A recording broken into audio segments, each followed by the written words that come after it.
తాకట్లో ఉన్న మీ బంగారాన్ని విడిపించి ఆ రోజు ఆన్లైన్ రేటుకి కొంటాం. Sharma gold company. గురుగారు మరొక్కసారి మీ సమయం ఇస్తున్నందుకు వేల వేల కృతజ్ఞతలు గురుగారు. ఇవి గురుగారు శ్రీచక్రాల్లో ఇప్పుడు మీరు వివరించారు శ్రీచక్రం అనేది అసలు ఎలా ఉంటుంది అనేది. కానీ శక్తి చక్రాలు శివ చక్రాలు సపరేట్గా ఉంటాయి, విడివిడిగా ఉంటాయా? అసలు దాని గురించి ఒక్కసారి. విడివిడిగా ఉంటాయా అంటే శ్రీచక్రంలో 2 రకాల చక్రాలు ఉంటాయి. శక్తి చక్రాలు వేరు, శివ చక్రాలు వేరు. మరి ఇద్దరు కలిసి బిందువులో చెప్తాను.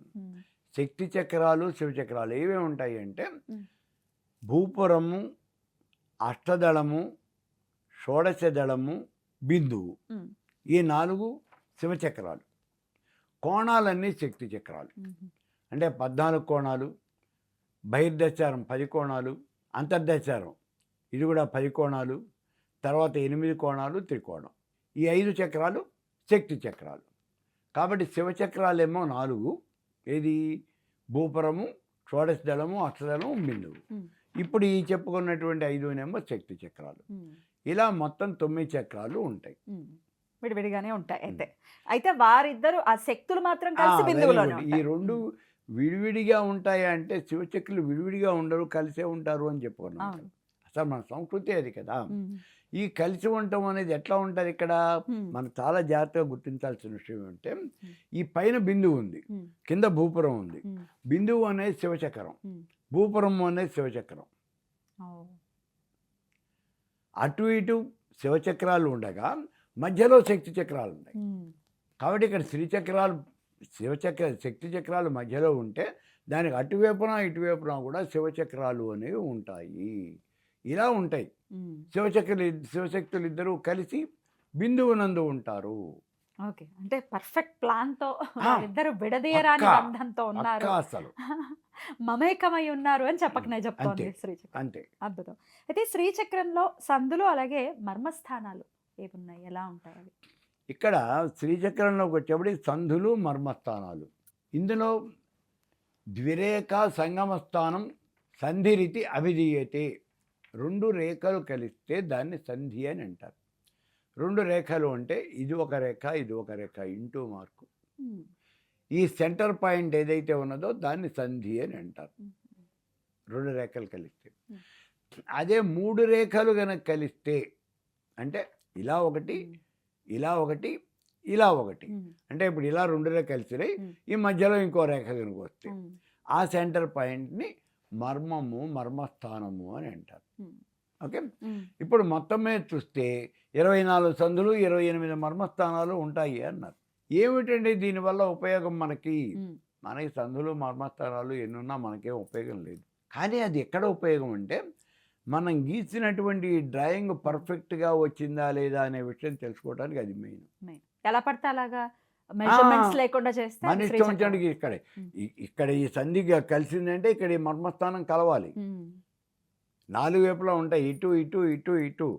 ఈ సంధిలో మర్మస్థానం ఇది కలిస్తే ఇది కలవదు, ఇది కలిస్తే ఇది కలవదు. మనం గీస్తే ఇవాళ కూడా ఉన్న ప్రాబ్లం అదే మనకి. మనం గీస్తే ఆ శ్రీచక్రంలో సంధులు, మర్మస్థానాలు కలవు. మరి ఎందుకు కలవండి? ఏమో మహానుభావులు ఎవరైనా గీస్తే కలిసాయేమో మనకు తెలియదు. ఆ పుణ్యాత్ములు గీసి ఇచ్చినటువంటి శ్రీచక్రం ఏమన్నా అంటే మనం అర్చన చేస్తాం అంతే. కానీ ఇవాళ మనం గీస్తే ఎక్కడ కూడా నేను మీకు ఒక చిన్న ఎగ్జాంపుల్ చూపిస్తాను. ఇదిగో ఇక్కడ మీకు ఇది నేను చూపించినా కూడా మీకు అది ఎంతవరకు వస్తుందో తెలియదు.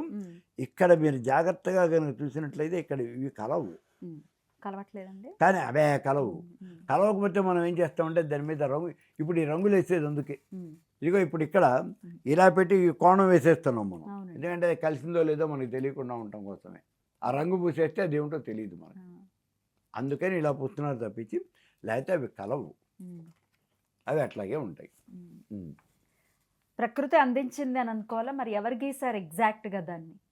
శ్రీచక్రం ఎవరో మహర్షులు, పూర్వకాలంలో ఉన్నటువంటి వాళ్ళు, పెద్దవాళ్ళు, మహర్షులు, వాళ్ళు ఎవరో గీసినటువంటి శ్రీచక్రమే తప్పించి ఇప్పుడు మనం గీస్తున్నటువంటి శ్రీచక్రం ఎక్కడా కూడా లేదు. దీని మీద ఎండోమెంట్స్ డిపార్ట్మెంట్ గతంలో ఒక కమిటీని కూడా వేసింది. ఎప్పుడో ఒక 30 సంవత్సరాల క్రితం వేసింది ఒక కమిటీని. ఆ కమిటీలో కొంతమంది మెంబర్స్ని నేను కలిశాను కూడా ఆ రోజుల్లో. ఏమిటి అంటే మీరు పర్ఫెక్ట్గా శ్రీచక్రాన్ని గీయాలి అని చెప్పేసి వాళ్ళని అడిగింది అని. అందులో కొంతమంది ఉన్నారు. నేను చెప్పాను కదా, నేను కలిశాను వాళ్ళని. మరి ఏం చెప్పారు అన్నాను. ఇది మన వల్ల కానటువంటి పని అని మేము చెప్పామండి అన్నారు. సో అది మన వల్ల కాదు. మరి అట్లా ఉంటుంది అంటే అట్లాగే ఉంటుంది. చూడ్డానికి ఏముంది గీసేయచ్చు అయితే ఈ అన్నట్టు ఉంటుంది. మధ్యలో పెద్ద విచిత్రం అంటే ఒక ఆయన ఎవరో వచ్చాడు. ఇవి కలుస్తున్నాయండి, నేను అంతకుముందు వచ్చాడు ఆయన. ఏమయ్యా కలిసాయా, కలవు కదా అంటే కలవలేదండి అన్నాడు, వెళ్ళిపోయాడు. ఆయన చూసిందా వేసిందంటే తప్పులు చూపించాను, ఇంకా నాన్న ఇది కలవట్లేదు రా అని. సరే వెళ్ళిపోయాడు. వెళ్ళిపోయి నా కంచిపేటాధిపతి ఒప్పుకున్నారు, కిషన్గిరి పీఠాధిపతి ఒప్పుకున్నారు అని తీసుకొచ్చాడు మళ్ళీ. అంటే కలవలేదు కదయ్యా, కలిసాయా అన్నాను. అంటే కింద ఒక హాఫ్ ఇంచ్ నేను ఆ గీసేయండి గీత కనుక హాఫ్ ఇంచ్ తగ్గించినట్టయితే కలుస్తున్నాయండి అన్నాడు. అసలు ఎత్తేస్తే మొత్తం కలుస్తాయి కదరా అన్నాడు. మరి ఎట్లా దీన్ని స్వామీజీ ఒప్పుకున్నారా, పీఠాధిపతి చూపిస్తే ఒప్పుకున్నారా అన్నాను నేను. ఆయన ఒప్పుకున్నారండి, వేసుకోవచ్చండి, నీ బాధ భరించలేక అని చెప్పుకుంటాడు అన్నమాట. నువ్వు కొలతలు తగ్గించేసి తేడా కొలతలు పెట్టి వాళ్ళు ఇచ్చింది కాకుండా వేస్తే ఆయన ఎలా ఒప్పుకుంటారు? శ్రీచక్రం అవ్వదు. అది దాన్ని మనం చేయగలిగింది ఏం లేదు. ఎన్ని కోణాలు ఉంటాయి గురువు గారు? ఇది చాలా పెద్ద ప్రశ్న, కానీ వెరీ సింపుల్. ఏదైనా సరే మనకి తెలిసేంత వరకు చాలా పెద్దది, తెలిస్తే చాలా చిన్నది. శ్రీచక్రంలో కోణాలు ఎన్ని ఉంటాయి? శక్తికి సంబంధించినవన్నీ ఆవరణలన్నీ కోణాలు అని చెప్పుకున్నాం కదా. అందులో ఉన్నది ఏంటి? మొట్టమొదట మన్వస్త్రం అంటే 14 కోణముల చక్రము. ఎన్ని కోణాలు ఉన్నాయి అందులో? 14 గుర్తుపెట్టుకో. ఆ తర్వాత ఉన్నది బహిర్దశారం అంటే 10 కోణముల చక్రము. ఎన్ని? 10. ఇందాకటి ఇన్ని కలిపితే 24. ఆ తర్వాత ఉన్నది అంతర్దశారం, అది కూడా 10 కోణాలే. ఎన్నైనా ఇప్పుడు? 34. ఆ తర్వాత అష్టకోణం అంటే ఎన్ని? 30. అష్టకోణం అంటే 8. 34 8 ప్లస్ 8 42 అంతే కదా. ఆ తర్వాత ఉన్నది త్రికోణం. త్రికోణం అంటే 3 కోణాలు. 42 3 45. సో శ్రీచక్రంలో ఎన్ని కోణాలు ఉంటాయి? 45. కళ్ళు మూసుకుని 45. అదేం పెద్ద, ఇందాకే చెప్పాను, తెలిస్తే ఇవేమి బ్రహ్మ విద్య కాదు. తెలియకపోతేనే మనకేదో తన్నుకుని పోతాం. 45 కోణాలు ఉంటాయి. అయితే శ్రీచక్రాన్ని మనం నేల మీద రేఖా నిర్మితము, ఆ రేఖలతో కనుక మనం దాన్ని నిర్మించినట్టయితే, ఇందాక చూపించాను మీకు, ఇలా కనుక రేఖా నిర్మితం గీసినట్లయితే ఇందులో త్రికోణంలో ఉన్నటువంటి 2 కోణాలు అష్టకోణంలో కలిసిపోతాయి. 45లో 2 పోతే 43. శ్రీచక్రంలో ఎన్ని కోణాలు ఉన్నాయంటే 43 కోణాలు ఉన్నాయి. కళ్ళు మూసుకుని చెప్పేసాం. ఈ 43 కోణాలే అమ్మవారి యొక్క ఆభరణాలు అని చెప్తున్నాడు. రకరకాలైన ఆభరణాలు వేస్తాం కదా, అవి 43 కోణాలే ఆభరణాలు. అది అద్భుతం. అంటే అర్చన చేస్తున్నాం అంటే ఆవిడకి ఆభరణాలని సమర్పిస్తున్నాం, ఆవిడ్ని అంటే శ్రీచక్రాన్ని ఆభరణంగా ఇస్తున్నాం. అసలు శ్రీచక్రమే ఆవిడ కదా, శ్రీచక్రే ఆవిడ, అందులో ఉన్నదాన్ని ఆభరణంగా ఇస్తున్నాం. ఆ కోణాలే ఆభరణం. అద్భుతం. అయితే బీజాక్షరాల గురించి చెప్పండి గురుగారు. ఎట్లాంటి బీజాక్షరాలు ఉంటాయి శ్రీచక్రంలో? శ్రీచక్రంలో బీజాక్షరాలు ఉంటాయా? ఇందులో సంప్రదాయాలు తేడా ఉన్నాయి. దక్షిణ భారతదేశంలో దొరికే శ్రీచక్రాల్లో బీజాక్షరాలు ఉండవు. ప్లెయిన్గా ఇప్పుడు ఇక్కడ మనం వేసే, ఇప్పుడు మనం చూపించినవన్నీ ఇవి దక్షిణ భారతదేశంలో ఉన్నటువంటి శ్రీచక్రాలు. ఇందులో బీజాక్షరాలు అనేవి ఉండవు. అదే ఉత్తర భారతదేశంలో ఉండే శ్రీచక్రాలకి దాంట్లో కూడా కొన్నింటికి ఉంటాయి, అన్నింటికి ఉండవు. అది వాళ్ళ సంప్రదాయాన్ని బట్టి కొన్నింటికి ఉంటాయి. వాళ్ళు ఏం చెప్తున్నారు అంటే, బీజాక్షరయుతం చక్రం యతీనా ఉత్తమోత్తమం. బీజాక్షరాలు కనుక ఉన్నట్లయితే అటువంటి శ్రీచక్రాన్ని అర్చించటం ఎత్తులకి ఉత్తమము అన్నారు. ఎత్తులకి అంటే ఈ సన్యాసులు. బీజాక్షర విహీనంతు గృహస్థానం ప్రశస్తకం. బీజాక్షరాలు లేకపోతే గృహస్థులకి ఇది చాలా ప్రశస్తమైనటువంటిది. అంటే గృహస్థులంతానేమో దీన్ని బీజాక్షరాలు లేకుండా చేయాలి, యతీశ్వరులు బీజాక్షరాలతో చేయాలి. ఇది ఒక సిద్ధాంతం, అదేం పెద్ద రూల్ కాదు, అది ఒక సిద్ధాంతం. ప్రమాణాలు ఏంటి గురువుగారు? దీన్ని చెప్తాను. ఇక్కడ ఏం ప్రమాణం లేదు దీనికి.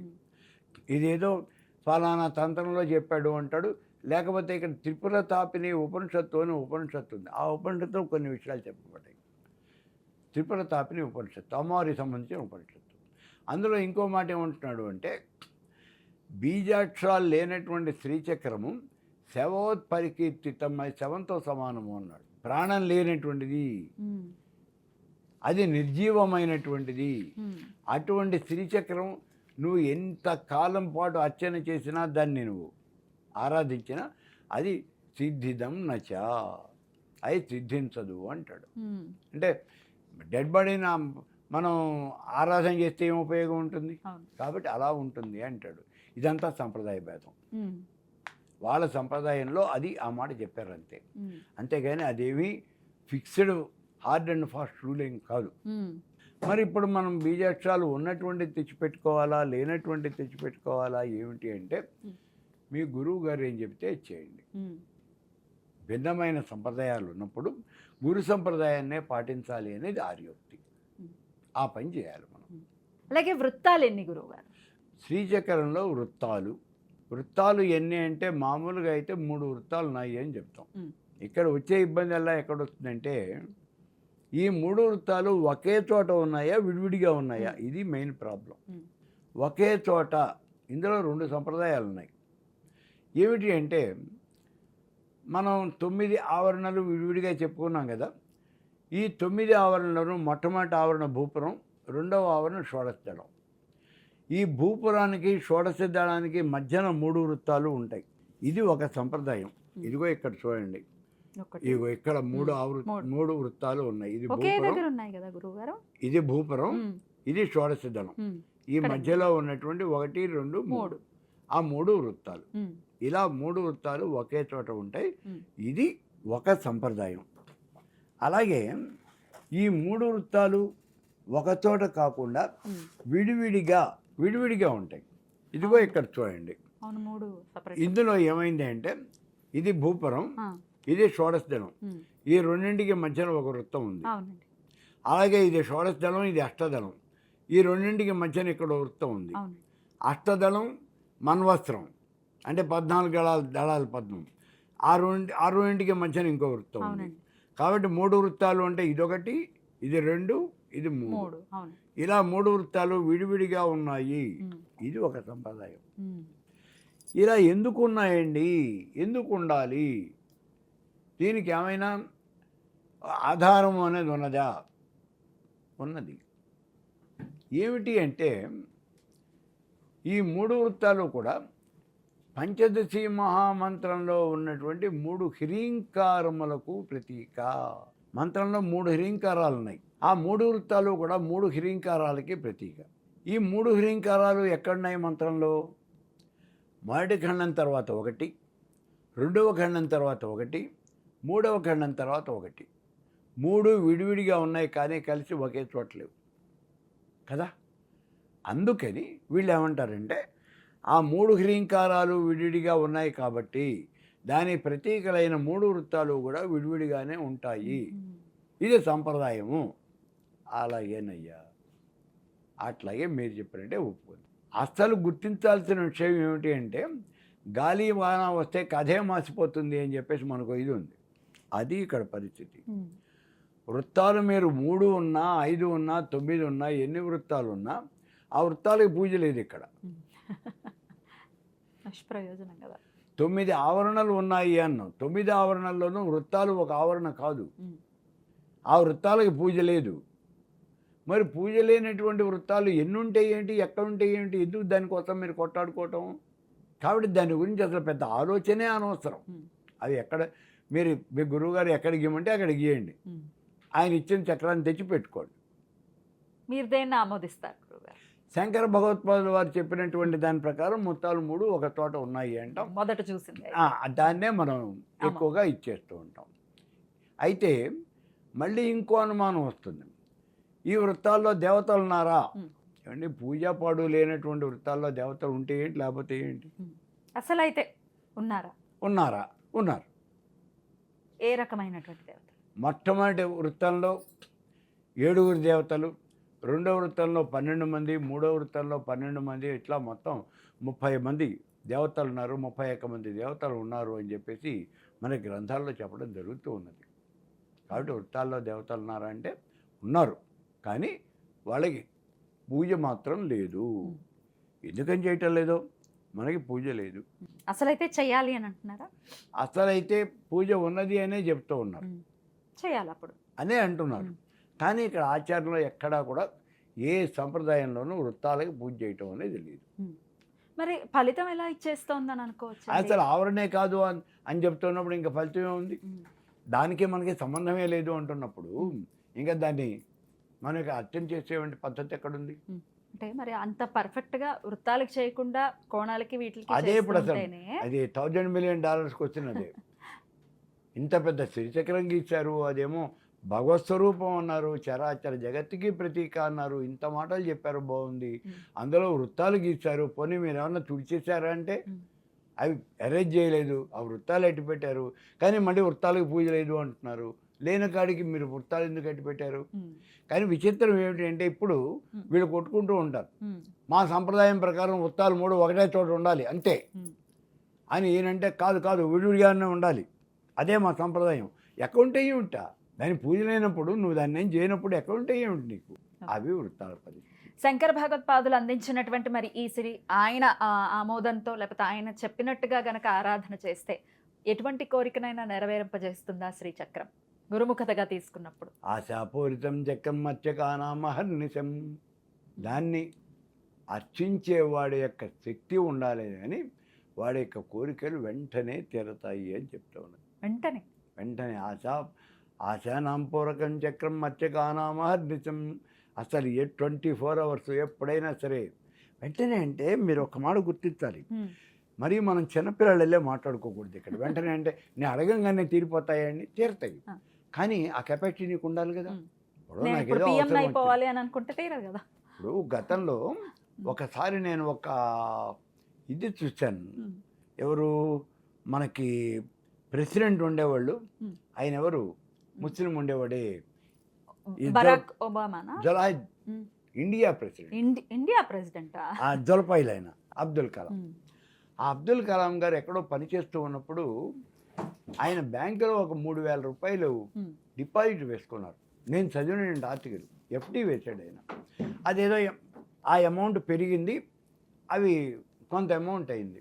ఈయన ఒక రోజున సెంట్రల్ బ్యాంకులో అది, ఈయన ఒక రోజున ఆ డబ్బులు డ్రా చేసుకోవడానికి అని బ్యాంకు వెళ్ళారు. అప్పటికే ఈయన మంచి సైంటిస్ట్గా ఈయన పేరు ప్రఖ్యాతులు ఉన్నాయి. ప్రధానమంత్రి కూడా ఆయన ఆర్డర్ చేశాడు. ఈయన పెడితే ఆ బ్యాంకులో సర్టిఫికేట్ చూపించి నాకు డ్రా చేసుకోవడానికి వచ్చాను, నా డబ్బులు ఇవ్వండి అన్నాడు. మీ డబ్బులు లేవండి, ఆల్రెడీ డ్రా చేసేసారు, మీ డబ్బులు లేవు ఇక్కడ అన్నారు. అదేంటి, నా సర్టిఫికేట్ నా దగ్గరే ఉంది కదా, మీ సర్టిఫికేట్ మీరు చాలా జాగ్రత్తగా దాచుకోండి, డబ్బులు మాత్రం లేవు అన్నాడు బ్యాంక్ మేనేజర్. ఆయనకి ఏం చేయాలో అర్థం కాల. ఆయన వెంటనే అప్పట్లో ప్రధానమంత్రి వాజ్పేయి, ఆయన వాజ్పేయి గారికి ఫోన్ చేశాడు. అక్కడి నుంచి డైరెక్ట్గా ఫోన్ చేశాడు. మరి డైరెక్ట్గా ఫోన్ చేశాడు అంటే ఆయన కెపాసిటీ ఎంత ఉన్నది అది మనం గుర్తించాలి ముందు. సరే ఈయన ఫోన్ చేశాడు, ఏమిటి అంటే ఇలా అంటున్నారు అని చెప్పాడు. ఆయన వెంటనే బ్యాంక్ మేనేజర్తో మాట్లాడి మొత్తానికి ఆయన అకౌంట్ సెటిల్ చేశారు. ఆయన డబ్బులు ఆయనకి ఇచ్చి పంపించారు. ఆ తర్వాత వాళ్ళు ఎంక్వైరీ వేసుకున్నారు, ఏమైనాయి అసలు డబ్బులు ఎక్కడికి పోయినాయి అని. అప్పట్లో చెప్పారు, ఒక ఎంఎస్సీ గోల్డ్ మెడలిస్టు, కంప్యూటర్స్లో గోల్డ్ మెడలిస్ట్ అతను అక్కడ ఆఫీసర్గా ఉండేవాడు ఆ సెక్షన్లో. అతను ఈయనదే కాకుండా ఇంకా చాలా ఎఫ్డీలు ఉంటే అవన్నీ తీసుకుని క్యాష్ చేసుకుని మళ్ళీ అటు ఇటు ఎందుకు లేని తన అకౌంట్లో వేసుకున్నాడు అంతే. సరే ఆయన పట్టుకుని ఏదో ఎంక్వైరీ చేస్తారు, అదంతా వేరనుకోండి. ఇప్పుడు ఇంతకీ నేను చెప్పింది ఏమిటి అంటే, ఈయన ఫోన్ చేశాడు అంటే ఈయనకి ఆ కెపాసిటీ ఉంది. ఈయన కాబట్టి నువ్వు నేను ఫోన్ చేస్తే తీసుకోరుగా. కాబట్టి మనకు కూడా ఆశానాంపూరకం చక్రం మనం అడగంగానే కోరికలు తీరుస్తుంది అంటే ఆ కెపాసిటీ మనకు ఉండాలి, అడిగే కెపాసిటీ మనకు ఉండాలి. అటువంటి వాడు కనుక మరి సాధకుడు అయినటువంటి వాడు, స్వామి ఇలా జరగాలి, మనం భక్తుల యొక్క కథలు వింటూ ఉన్నటువంటిది అదే కదా. వాడు పరమ భక్తుడు అయిపోయినప్పుడు అరుణ ప్రహ్లాదుడు చెప్పాడు, ఎక్కడున్నాడు రా హరి అంటే, ఎక్కడో ఏంటి, ఎక్కడ కావాలంటే అక్కడే ఉన్నాడు. అయితే ఈ స్తంభంలో చూపిస్తారా, ఉన్నాడు పో కొట్టు, వచ్చాడు, వెంటనే ఉన్నాడు. ఎవరి కోసం వచ్చాడు, భక్తుడు. ఎక్కడా అని చెప్పేసి వాడు అడుగుతాడేమో అని శ్రీ మహావిష్ణువు కంగారు పడి ఆ చుట్టుపక్కల ఉన్నటువంటి ప్రతి వస్తువులు అణువులోనూ కూడా దాగి కూర్చున్నట్టు ఆయన. ఇందు నుంచి బయట రావాలో తెలియదు, ఎక్కడ అంటాడో తెలియదు. హిరణ్యకశిపుడు ఆయనేమో ఈ స్తంభం నందు అమ్మయ్య బతికిచ్చాడు, ఈ స్తంభంలో రమ్మన్నాడు కదా, స్తంభం పగలగొట్టుకుని బయటకు వచ్చాడు. కాబట్టి ఇక్కడ మనకు కూడా మనం కోరితే ఆశానం పూరకం చక్కం మర్చకానం ఆర్దితం, ఏ కోరిక కోరినప్పటికీ నీకు కోరిక తీరుస్తుంది. అంతేకాదు తద కుంకుమ సింధూరే కార్యం యత్నంతు యోగిన, మనం గనక కోరితే ఇప్పుడు కుంకుమ సింధూరాలతో శ్రీచక్రాన్ని అర్చన చేయాలి. ప్రతినిత్యం అనండి. ఎప్పుడైనా సరే చక్రానికి అర్చన కుంకుమార్చన చేస్తారు మనకి. కారణం ఇదే, మన యొక్క కోరికలు తీరుతాయి. లేకపోతే శ్రీచక్రాన్ని కుంకుమతో నేల మీద గీసి దాన్ని అర్చన చేయాలి. ఈ నేల మీద గీసి అర్చన చేయటము ఇది కొన్ని చోట్ల ఈ సంప్రదాయం ఉంది. నేను బెంగళూరులో చూశాను, ఇట్లా నేల మీద గీసి వాళ్ళు పెద్ద పెద్ద ఇంత పెద్ద హాల్లో వాళ్ళు శ్రీచక్రం 10 నిమిషాల్లో గీసేస్తారు. దాన్ని మన ఇంట్లో ఏదైనా ఫంక్షన్ జరుగుతుంది అంటే శ్రీచక్రం వేస్తారు, దాని చుట్టూ రంగురంగులతో స్టెన్సిల్స్ కూడా దొరికిపోతున్నాయి ఇప్పుడు. ఇప్పుడు వేసేస్తారు. వేసేసి దానికి ఏదో చుట్టూ దీపాలు పెట్టేస్తారు, అలంకారాలు చేస్తారు, ఏదో పూజలు చేస్తారు. వాళ్ళ డబ్బులు వాళ్ళు తీసుకుపోతారు. కాబట్టి అలా మనం ఆ శ్రీచక్రాన్ని గీసి అర్చన చేస్తే, కుంకుమ సింధూరాలతో గీసి అర్చన చేస్తే మన యొక్క కోరికలు తీరుతాయి అని చెప్పాడు. అందుకే మనం కుంకుమార్చన అనేది తప్పనిసరిగా చేయాలి అని చెప్పుకునేటువంటి కారణం. శ్రీచక్రానికి ప్రత్యేకంగా శ్రీచక్రానికి ఆ అర్చన చేసిన కుంకుమ పెట్టుకోవడం ఎటువంటి ఫలితాన్ని ఇస్తుంది గురువుగారు? ఇప్పుడు మేమేమి చేయట్లేదండి, అర్చన చేసిన కుంకుమ వచ్చింది, మహద్భాగ్యం కదా. మరి మనం చేయలేనప్పుడు వాళ్ళు ఎవరో అర్చన చేశారు, అందుకే దేవాలయంలోకి వెళ్ళి ప్రత్యేకంగా దేవుడి దగ్గర కుంకుమ పెట్టుకుంటాం. ఆ దేవుడి దగ్గర కుంకుమ అంటే బయట నుంచి కొనుక్కొచ్చి ఆ కుంకుమ ఆ డబ్బాలో పోయాడు అక్కడ. అది అమ్మవారికి మనం చేసినటువంటి, అంటే మనం కాకపోతే మన బట్టి వాళ్ళు కుంకుమార్చన చేసినటువంటి చక్రార్చన అక్కడ వాడినటువంటి కుంకుమే ఆ డబ్బాలో పోసి అది ఆ పళ్ళెంలో పెడతాడు. దాన్ని మనం పెట్టుకో, అది చాలా పరమ పవిత్రము అనేటువంటి దీంతోనే మనం, అంటే మా చిన్నప్పుడు అయితే మేము గుళ్ళోకి వెళ్ళి దేవుడి దగ్గర నమస్కారం పెట్టి ఆ కుంకుమ పెట్టేసుకుని మళ్ళీ ఓ చిటికెడు కుంకుమ తీసుకుని ఇట్లా చేతిలో వేసుకుని వచ్చేవాళ్ళం. ఎందుకు? ఇంటి దగ్గర మా అమ్మ ఉంది కదా, మరి ఆవిడ పెట్టుకోవాలి కదా, అందుకు. అంటే అది పరమ పవిత్రమైనటువంటిది అని అలా మనకి లెక్క. ఇప్పుడు జడిసిపోయారండి, వాళ్ళు ఏదో జడుచుకున్నారు, భయపడ్డారు, ఇట్లాంటి వాటికి కూడా ఆ శివాలయం నుంచి పట్టుకొచ్చిన విభూతి పెట్టడం కానీ కుంకుమ పెట్టడం కానీ ఇట్లాంటివన్నీ చేస్తూ ఉంటాం మనం. అద్భుతం. అవి తగ్గుతాయా? సెంటిమెంట్ ఇది. తగ్గుతాయి అంటే ఎందుకు తగ్గు? మంత్రం చేసినటువంటివి తప్పనిసరిగా తగ్గుతాయి. అందులో అసలు తగ్గుతాయి అనే నమ్మకంతో నువ్వు పెట్టుకున్నావంటే ఎప్పుడైతే నీకు ఆ నమ్మకం ఉందో సగం రోగం వదిలిపోయింది అంతే. అట్లా గురుగారు, అయితే శ్రీచక్రాలకి సంబంధించిన ప్రస్తారాల గురించి కూడా ఒక్కసారి చెప్పండి గురుగారు. ప్రస్తారము అంటే ఉండేటటువంటి ఆకారం. ఆ శ్రీచక్రం ఏ ఆకారంలో ఉంటుంది అనే విషయాన్ని మనం చెప్పడానికే దాన్ని ప్రస్తారం అని పేరుతో పిలుస్తాం. అయితే శ్రీచక్రము 3 రకాలైనటువంటి ఆకారాల్లో ఉంటుంది అని చెప్తోంది శాస్త్రం. ప్రస్తారో త్రివిధా ప్రోక్త శ్రీచక్రస్య తదేశ్వరి. శ్రీచక్రం అనేది 3 రకాలైనటువంటి ప్రస్తారాలుగా ఉన్నది. ఏమిటయ్యా 3 ప్రస్తారాలు? భూకైలాసం తదా మేరు ప్రస్తారచ్చేన పార్వతి. భూప్రస్తారము, మేరు ప్రస్తారము, కైలాస ప్రస్తారము అని 3 రకాలైనటువంటి ప్రస్తారాలుగా ఉన్నది. భూప్రస్తారో ద్విధా ప్రోక్త. మళ్ళీ వీటిల్లో 3గా డివైడ్ అయింది. వీటిల్లో మళ్ళీ సబ్ డివిజన్. భూప్రస్తారో అంటే భూప్రస్తారం, మేరు ప్రస్తారం, కైలాస ప్రస్తారం. మొట్టమొదటి భూప్రస్తారం మాట్లాడుతున్నాం. భూప్రస్తారం అంటే ఏమిటి అసలు? ఇది నేల మీద బల్లపరుపుగా ఉంటుంది. అంటే ఇప్పుడు ఇందాక మనం చెప్పుకున్నాం, ఇదిగో ఈ కాగితం మీద ఇట్లా గీసి ఉంటుంది, దీన్ని భూప్రస్తారము అంటారు. ఇట్లా పెట్టేసి దీన్ని అర్చన చేస్తాం మనం. ఇది ఒక రాగి రేకు మీద కానీ, లేకపోతే వెండి బంగారపు రేకుల మీద కానీ, పంచలోహాలతో చేసిన రేకు మీద కానీ, లేదా ఒక పట్టు వస్త్రం మీద కానీ, ఆ తర్వాత బుర్జరీ పత్రం మీద కానీ. బుర్జరీ పత్రం అని బయట షాపులో అడిగితే పచారీ షాపులో దొరుకుతాయి. ఆ పత్రం మీద కానీ, అంటే అరిటాక్ కన్నా ఇంకా వెడల్పుగా ఉంటుంది, దాని మీద కానీ మనం ఈ శ్రీచక్రాన్ని గీసేసుకోవచ్చు. అలా గీసుకుని దాన్ని మనం పూజించుకోవచ్చు. అలా వీటి మీద గీసిన ఆ శ్రీచక్రాన్ని భూప్రస్తారము అని అంటారు. దీంట్లో కొలత ఉంటుంది. ఆ చక్రం యొక్క యంత్రం యొక్క పొడవు వెడల్పు సమానంగా ఉండాలి. అది ఇక్కడ కావాల్సినటువంటిది. ఇవి 2 రకాలుగా ఉంటాయి అన్నాడు ఈ భూప్రస్తారాలు. ఏమిటిది? పాతాళోర్ధ్వక్రమేణతు. పాతాళ భూప్రస్థారము, ఊర్ధ్వ భూప్రస్థారము అని రెండు రకాలుగా ఉంటుంది. ఇందులో పాతాళ భూప్రస్థారము అంటే ఏమిటి? నేల మీద, మామూలుగా ఉన్న మట్టి నేల మీద ఒక ఇనప మేకు తీసుకొని ఇలా ఒక గీత గీసామనుకోండి, ఆ గీత ఏమవుతుంది? చిన్నగా ఒక సన్నగా గొయ్యల్లే కడుతుంది కదా. అలా ఈ శ్రీచక్రం మొత్తాన్ని గీసేసాం, మొత్తం గొయ్యల్లేనే కనిపిస్తుంది. దాన్ని పాతాళ భూప్రస్థారము అని అంటారు. మరి ఊర్ధ్వ భూప్రస్థారము అంటే ఏమిటి? నేల నున్నగా ఇలా చదునుగా ఉంది, ఉన్నటువంటి నేల మీద ముగ్గు చేత్తో తీసుకుని ఇలా మనం ముగ్గు వేస్తున్నాం. ఈ ముగ్గు ఏమైంది? నేల మీద పడుతుంది ఉబ్బెత్తుగా. దాన్ని ఊర్ధ్వ భూప్రస్థారము అని అంటాం. సో ఈ రకంగా రెండు రకాలైనటువంటి భూప్రస్థారాలు మనకి ఉన్నాయి అని చెప్తున్నాం. ఇప్పుడు ఈ భూప్రస్థారాల్లో దీంట్లో అసలు ఉన్నటువంటి తేడా ఏమొచ్చింది అంటే సంప్రదాయ భేదం కూడా వచ్చింది. శంకర సంప్రదాయంలో ఒక శ్రీచక్రం ఉంటే సామాన్యంగా అన్ని శంకర సంప్రదాయంలోనే ఉంటాయి. కానీ మనకి గుంటూరులో ఉన్నటువంటి కళ్యాణానంద భారతి ఆ సంప్రదాయంతో ఒక పీఠం ఉంటుంది, శ్రీ శృంగేరి విరూపాక్ష పీఠము అని అంటారు దాన్ని. ఆ సంప్రదాయం ప్రకారము శ్రీచక్రం అనేది కొంచెం తేడా ఉంటుంది. అది ఎలా తేడా ఉంటుంది అది ఇప్పుడు నేను మీకు నేను చూపిస్తాను. అది ఎలా ఉంటుంది అంటే శంకర సంప్రదాయంలో ఉన్నటువంటి భూప్రస్థారం ఇది. దాని అడుగున పేరుతో సహా ఉంటుంది. ఇది శంకర సంప్రదాయంలో భూప్రస్థారం. ఇది కూడా ఇది శంకర సంప్రదాయమే. ఇది పాతాళ భూప్రస్థారం అంటే గీతల లోపలిగా కనిపిస్తుంది. ఇదేమో ఊర్ధ్వ భూప్రస్థారం. రెండు శంకర సంప్రదాయమే. అయితే ఇక్కడ తేడా ఎక్కడొస్తుంది అంటే రెండవ సంప్రదాయం ఏమిటి అన్నప్పుడు కళ్యాణానంద భారతి సంప్రదాయము అన్నాం.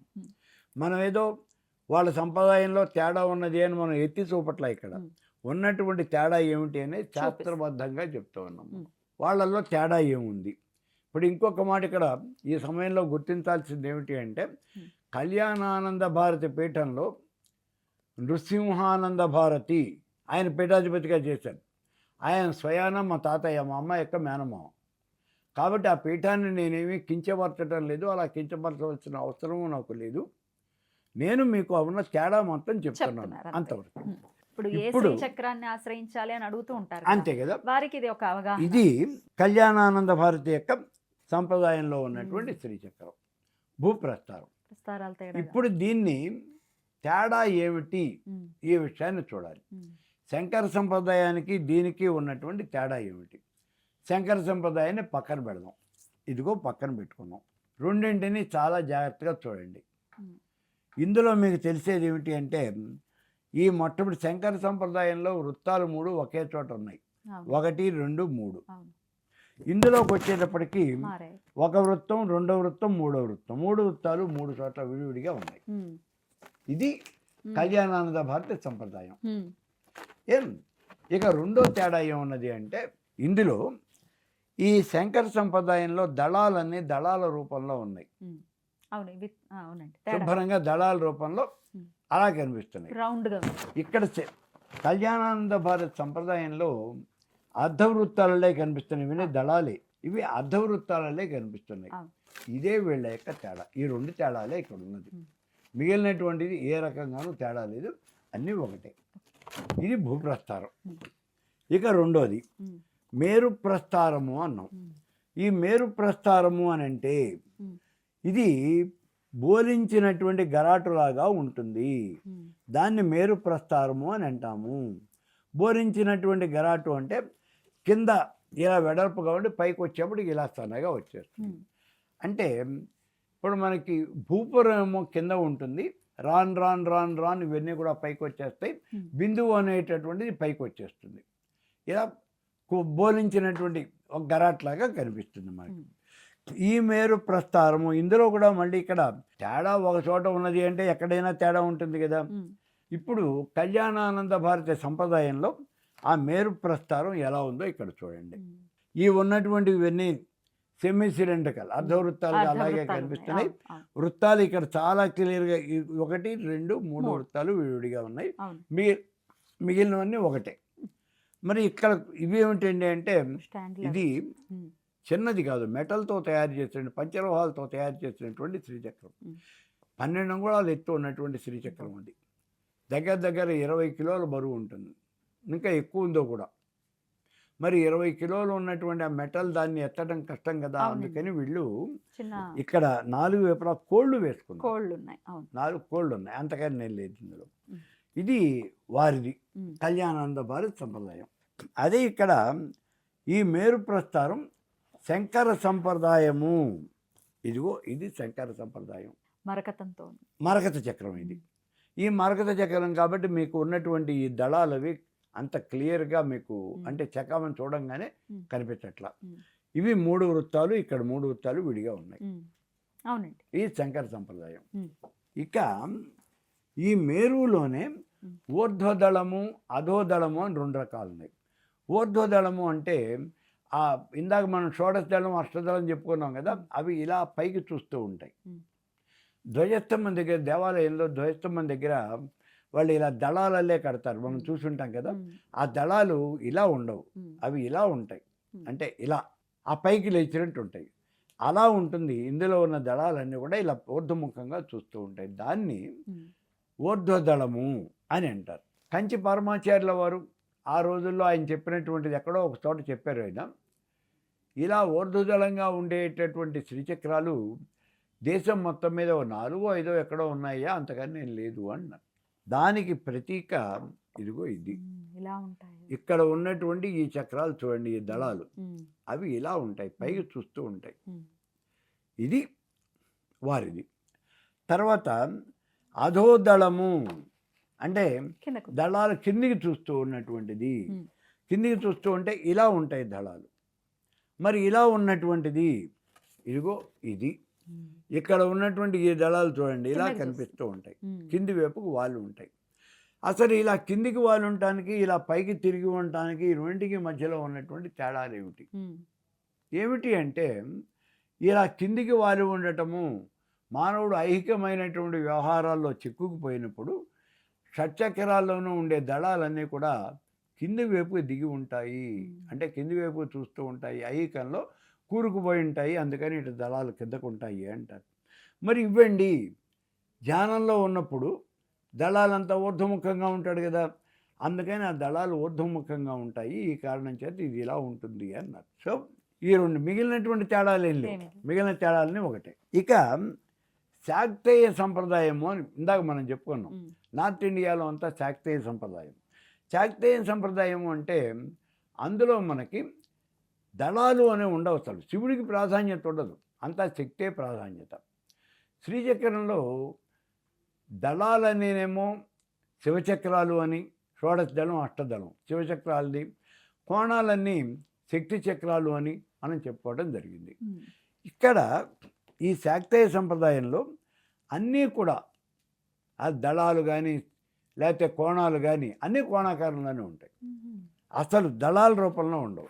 ఇదిగో ఇది చూడండి, ఇక్కడ కూడా ఇగు ఈ షోడశ దళం, ఆ దళాలు కూడా కోణ రూపంలోనే ఉంటాయి. చాలా జాగ్రత్తగా కనుక మీరు అబ్జర్వ్ చేస్తే తెలుస్తుంది. కింద వృత్తత్రయం మామూలుగానే కనిపిస్తూ ఉంటుంది. అయితే ఇది ఈ రంగులో ఎందుకు ఉన్నది, ఈ రంగులో ఎందుకు ఉన్నది అంటే దీన్ని ఈ సెపరేట్ స్టోన్, ఇది టైగర్ ఐ అంటారు, టైగర్ ఐ, పులికన్ను రాయి అని చెప్పేసి ఆ దాంతో చేసినటువంటి శ్రీచక్రం ఇది. ఇక ఆ తర్వాత మేరువుల్లోనే అర్ధమేరువు. మేరువు మళ్ళీ 2 రకాలు, అర్ధమేరువు పూర్ణమేరువు అని. ఇప్పుడు మనం చూసినవన్నీ పూర్ణమేరువులు. అర్ధమేరువు అని ఇంకోటి ఉంది. అర్ధమేరువు అని అంటే ఇందులో భూపురము, షోడశ దళము, అష్టదళము 3 కూడా కింద నుంచి పై 1, 2, 3 ఇలా ఎత్తుగా ఉంటాయి. ఆ తర్వాత ఎంత బలపరుపుగా ఉంటుంది, దీని మీద గీతలు గీసేసి ఉంటాయి కోణాలన్నీ. అది ఇదిగో ఇట్లా ఉంటుంది. భూపురము, షోడశ దళము, అష్టదళము ఇదంతా బలపరుపుగా ఉంది, దాని మీద ఈ కోణాలన్నీ ఇలా గీసేసి ఉంటాయి. ఇది కాళహస్తిలో జ్ఞానప్రసూనాంబ దేవాలయంలో అక్కడ ఉన్నది ఈ శ్రీచక్రం. శృంగేరిలో కూడా ఇలాంటి శ్రీచక్రాలు కొన్ని మనకి దర్శనమిస్తాయి. శృంగేరి సంప్రదాయంలో కూడా కొన్ని ఉన్నాయి. ఇవి శంకరుడు ఎక్కడైనా సరే ఇలాంటి శ్రీచక్రాలే ప్రతిష్ఠించారు అని అంటారు. ఇక సమయాచారం, కౌళాచారము సమయాచారం అన్నాం కదా. ఉమ్, ఆ సమయాచారంలో శ్రీచక్రము అనేది ఇలా ఉంటుంది. ఉమ్, అంటే శ్రీచక్రం అనేది సాక్షాత్తు పరమేశ్వర స్వరూపము అంతే, అంతకన్నా లేదు శంకర సంప్రదాయంలో శ్రీచక్రం. ఇక కైలాస ప్రస్థారము అని చెప్పేసి ఇంకోటి మనం చెప్పుకున్నాం. ఉమ్, మేరు ప్రస్థారంలోకి వచ్చేప్పుడు ఈ పొడవు వెడల్పు ఎత్తు ఒకటిగానే ఉంటాయి. అంటే 5 అంగుళాల పొడవు, 5 అంగుళాల వెడల్పు, 5 అంగుళాల ఎత్తు అలాగే ఉంటాయి. మరి ఇప్పుడు కైలాస ప్రస్థారంలోకి వచ్చేప్పటికీ పొడవు వెడల్పు సమానంగా ఉంటాయి, ఎత్తు 1/4 వంతే ఉంటుంది. అంటే 4 అంగుళాల పొడవు 4 అంగుళాల వెడల్పు ఉంటే ఎత్తు 1 అంగుళం మాత్రమే ఉంటుంది. అది ఇదిగో ఇది కైలాస ప్రస్థారము. ఇది ఎత్తు తక్కువగా ఉండేవంటే కైలాస ప్రస్థారం. దీంట్లో ఇంకొక విశేషం ఏమిటి అంటే ఈ కైలాస ప్రస్థారంలో మేరువు శ్రీచక్రం మేరువే. ఆ మేరువులో పైన ఉన్నటువంటి బిందువు ఉంది. ఆ బిందువు మీద శివశక్తులు ఇద్దరు కూర్చొని ఉంటారు. దాన్ని కైలాస ప్రస్థారం అంటారు అని ఇది ఇది ఉంది, ఒక వాదన ఉంది. ఉమ్, అయితే ఇక్కడ ఒక చిన్న అనుమానం ఏమంటే బిందువునందు శివశక్తులు ఇద్దరు ఉంటారు అనే మాట ఎవిడెన్షియల్ ఫ్యాక్ట్. అది బిందువు అంటేనే శివశక్తుల యొక్క సమాగమ స్థానము అని మనం చెప్తూ ఉన్నాం. ఇంకా దాన్ని ఎత్తిన ఈ శివశక్తులు ఇద్దరు విగ్రహాలు రెండు ఉండటంలో ఔచిత్యం ఏమిటి అనే ప్రశ్న ఉంటుంది. సరే, అది ఏం చెప్పినప్పటికీ కూడా ఇక్కడ ఈ శ్రీచక్రం మీద బిందు స్థానంలో శివశక్తులు ఇద్దరు ఉంటారు. దాన్ని కైలాస ప్రస్థారం అంటారు అని ఒక ఇది. అదిగో ఈ ఫోటో ఇది. అబ్బా, ప్రత్యేకంగా వాళ్ళిద్దరూ అక్కడ ఉన్నట్టుగా కాదు, ఉంటుంది ఉన్నది. ఉంటుంది. వాళ్ళు ప్రింట్ వేసి వాళ్ళు ఉమ్, దీన్ని ఉమ్, బాసర, ఉమ్, తెలంగాణలో మన బాసర ఉంది కదా, సరస్వతి ఆలయం. ఉమ్, ఆ బాసర దగ్గర ఏదో ఒక ఆశ్రమం ఉందర్రా, ఆశ్రమం పేరు మర్చిపోయాను నేను. ఉమ్, ఆశ్రమంలో ఈ శ్రీచక్రాన్ని ప్రతిష్ఠ చేశారు. బా. వాళ్ళు పంపించిందే ఈ ఫోటో. ఇదంతా కూడా ఆశ్రమం యొక్క ఇదే. ఉమ్, అప్పట్లో నాకు ఆహ్వానం వచ్చింది, కానీ నేను వెళ్ళలేదు. ఉమ్, ఇది ఎప్పుడో 40 ఏళ్ల క్రితం జరిగినటువంటిది. వాళ్ళు ఆ తర్వాత కాలంలో ఫోటో తీసి నాకు పంపించారు. ఆ ఫోటో నేను ఇక్కడ ఇచ్చాను. ఇక ఈ వీటిల్లో కూర్మ ప్రస్థారము అని ఇంకో ప్రస్థారం ఉంది. కూర్మ ప్రస్థారము అంటే కూర్మం తాబేలు వీపు మీద శ్రీచక్రం ఉంటుంది. దాన్ని కూర్మ ప్రస్థారము అని అంటారు. తాబేలు వీపు మీద కూర్మం ఎందుకు ఉంటుందండి? కూర్మ వీపు మీద ఈ శ్రీచక్రం ఎందుకు ఉంటుంది? ఉన్నది అని అన్నారు. ఇదిగో ఇది తాబేలు వీపు మీద ఉన్నటువంటి శ్రీచక్రం. ఇదిగో ఇక్కడ అదే కాకుండా ఇది కూడా కూర్మ ప్రస్థారమే. తాబేలు వీపు మీద ఉన్నటువంటి కూర్మ ఆ శ్రీచక్రం. ఇక ఈ రెండు కాకుండా మహాకామేశ్వరము అని చెప్పేసి ఇంకొక శ్రీచక్రం ఉంది. మహాకామేశ్వరము అంటే శివలింగాన్ని ఎత్తిన శ్రీచక్రం ఉంటుంది. దీన్ని భాస్కర్ రాయల వారే ప్రత్యక్ష చేశారు అని అంటారు. అక్కడ కాశీలో ఎక్కడ ఒక చోట్లో అది ఉంది. తర్వాత ఇక్కడ మన తణుకు దగ్గర ముక్కామల స్వామి, శ్రీధర స్వామి అని ఉన్నారు మనకు. ఆయన వారి యొక్క ఆశ్రమంలో ఈ శ్రీచక్రాన్ని ప్రతిష్ఠ చేశారు అని అంటారు. అయితే కడపలో అది ఎక్కడో నాకు గుర్తులేదు, నేనే వెళ్ళి ఆ శ్రీచక్రాన్ని ప్రతిష్ఠ కూడా చేయించాను నేను.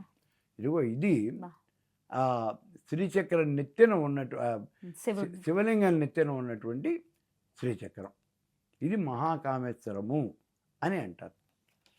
ఇక ఆఖరిగా ఇంకో శ్రీచక్రం మన దగ్గర ఉందర్రా.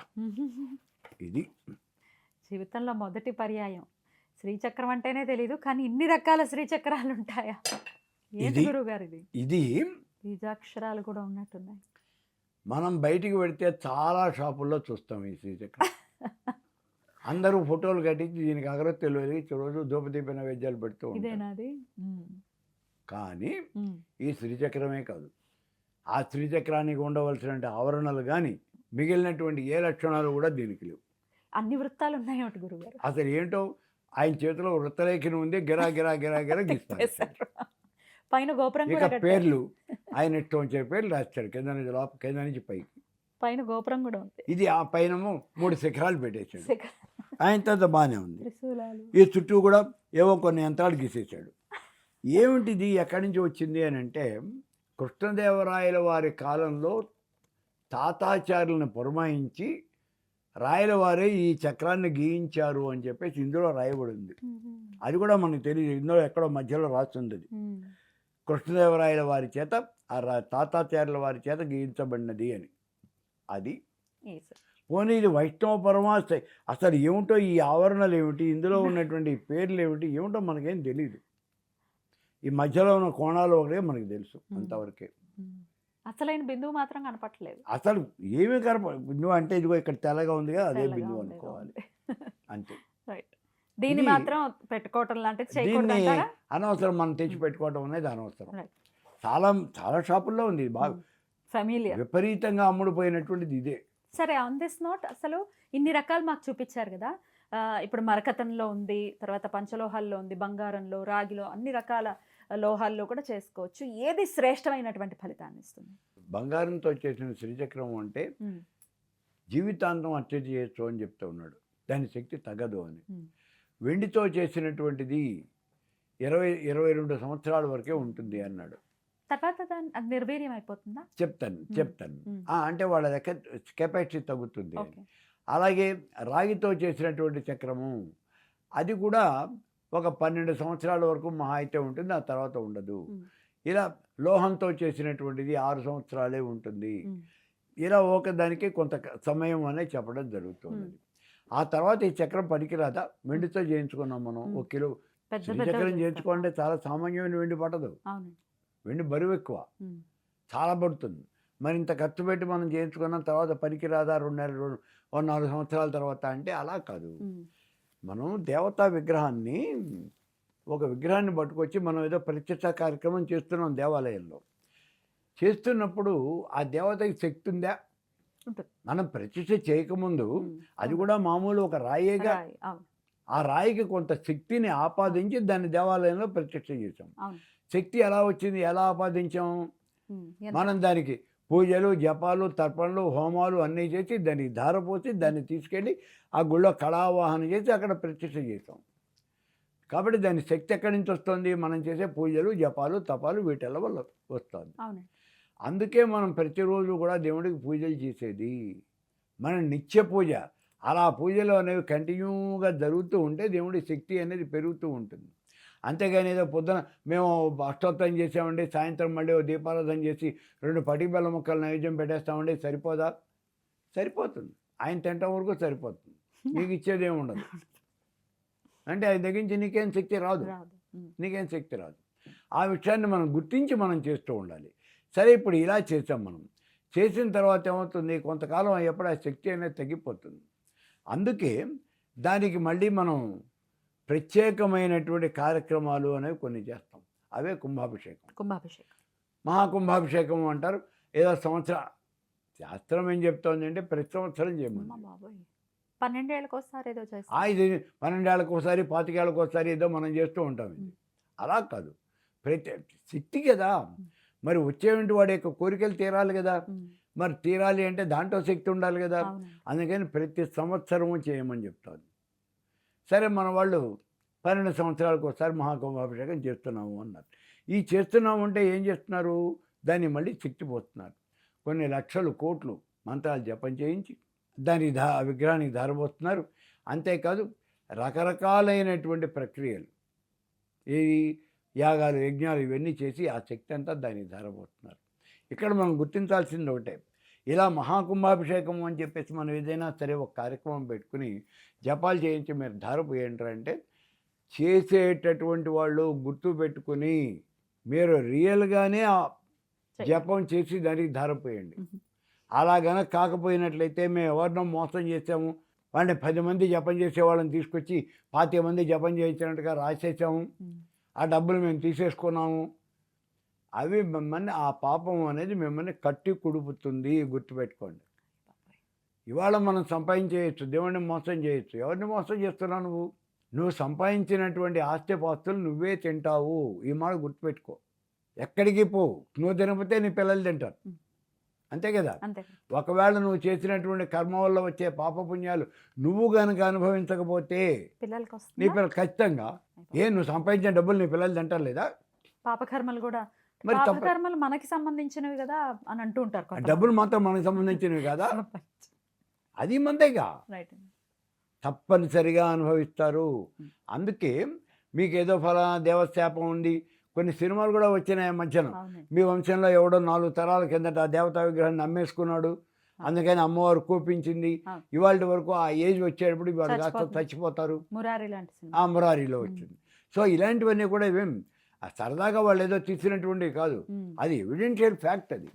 కాబట్టి మనం చేసినటువంటి కర్మ ఏదైతే ఉన్నదో ఆ కర్మ మనం అనుభవించాలి, మనం కాకపోతే మన పిల్లలు అనుభవిస్తారు అనే మాట మీరు గుర్తించి. ఎందుకనంటే కొన్ని చోట్ల నేను చూశాను, దసరా పండుగల్లో కూడా అమ్మవారికి జపం చేయించాలి అన్నప్పుడు వాళ్ళు ముందే చెప్తున్నారు, రై నీ పేరు పిలుస్తారు, నువ్వు 10 రోజులు జపానికి వచ్చాను అని చెప్పి అక్కడ వాళ్ళు డబ్బులు ఇస్తారు. నీ ఒక రోజే నువ్వు వచ్చింది, నీ 1000 రూపాయలు తీసుకుని మిగిలిన 9000 నాకు ఇచ్చేసి వెళ్ళు, ఇలా చెబుతున్నారు అని అంటున్నారు. అక్కడ వాళ్ళు చెప్తున్నారు ఇలా జరుగుతోందండి, ఘోరం జరుగుతోంది అని. మరి ఇట్లాంటి ఘోరాలు చేస్తే మీకు మీరు చేసిన పాపం కట్టి కొడపక తప్పదు.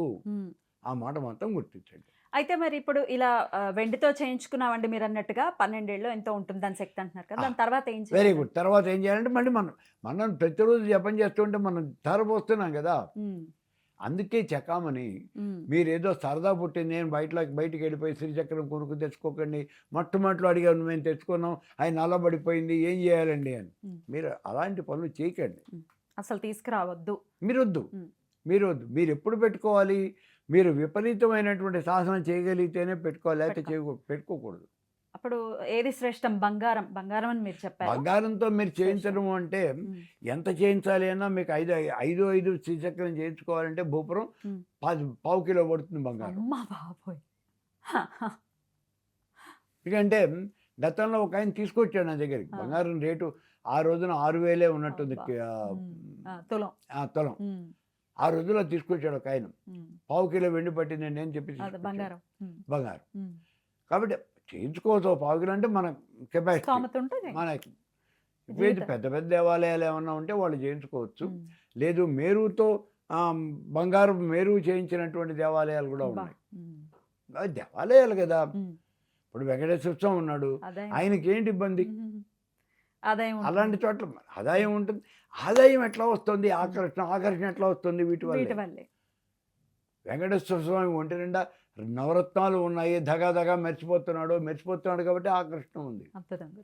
ఆ ఆకర్షణ అనేది ఈ నవరత్నాల వల్లే వస్తుంది, మనం చేసేవంటి పూజల వల్ల వస్తుంది. కాబట్టి ఇవన్నీ కలిస్తేనే. అందుకని మనకి ప్రతిరోజు మనం గట్టిగా అర్చన చేయగలము అని అంటేనే విగ్రహాలు కానీ లేకపోతే యంత్రాలు కానీ మీరు ఇంట్లో పెట్టుకోండి. లేకపోతే మీరు యంత్రాలు సరదా కోసం వెళ్ళిపోయేదో బాగుంది కనిపించింది అలా తెచ్చి మీరు ఇంట్లో పెట్టుకోవద్దు. ఎంత విపులంగా తెలియజేశారు. ఖచ్చితంగా యంత్రం గురించి ఇంకా మీరు మాట్లాడుతుంటే ఇంకా మాట్లాడుతూనే ఉంటారు సముద్రంలాగా. నాలెడ్జ్ అంత డీప్గా ఉంది కాబట్టి. సమయం ఇచ్చినందుకు వేల కృతజ్ఞతలు గురువుగారు. నమస్కారం.